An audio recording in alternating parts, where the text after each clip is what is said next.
It is upon every person in accordance to his ability to follow the truth. In accordance to his ability. Yes. You're interrupting me. Every person in accordance to his ability. So the Ammi, or that general person who does not speak the Arabic language, he does not have the capacity or the ability to go and sit under a scholar. What does he do?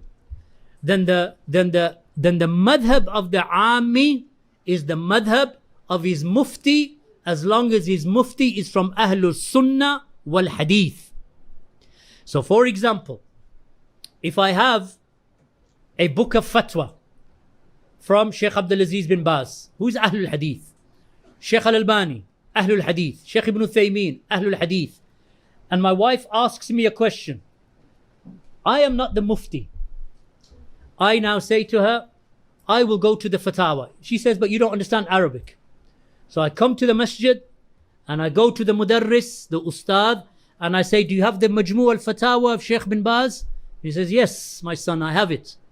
He said, can you open it and translate for me? My wife asked me a question about the menstruation of a woman when she becomes pure and then a yellowish discharge comes. Can you find out what the position is correct? So he opens up Majmu' al-Fatawa of Sheikh Abdul Aziz bin Baz in the Mujallad that deals with Tahara and Haid and Nifas of a Muslim woman, and he reads the fatwa to him. He says, take a pen and write it down. Go to your wife and act upon it, because that is in your ability. You do not burden a person more than he can bear. لا يكلف الله نفسا إلا وسعها. Don't burden a person more than he can do. This man cannot now go to usul al-fiqh, qawaid fiqhiyya, understand the hadith, nasikh and mansukh, all of the fatawa or all of the rulings of the Prophet ﷺ pertaining to hayd and nifas. But this he can do. So he does it. Now another person comes and he's an alim of the deen. He understands the Arabic language. He understands abrogated and that which abrogates. He understands am and khas, mutlaq and muqayyid. He understands all of these issues of the Sharia. He, because he's an alim, has the ability to go back to the nusus and extrapolate, make istidlal, and come to an ijtihad. Who's that?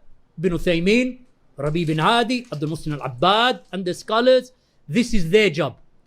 What do we do in the middle? There are three types of people. Either you're going to be a muqallid, and sometimes you have to be. If you're a new Muslim who became Muslim today, you're going to make taqlīd of somebody, because this is your early stage. But who do you make taqlīd of? As we mentioned, the madhab of the Ami is the madhab of his mufti. Sheikh Al-Albani used to say that. Then he learns, and he learns by what? By coming to gatherings like this. And he comes constantly, and he's going through books. So he moves from the position of taqlīd to the position of mutaba'ah, ittiba'. So now for many of his issues, he learns the proof from the hadith of Allah's Messenger sallallahu alaihi wasallam. So he becomes muttabi'. So now when he prays, a person says to him, why do you make raf al-yadayn?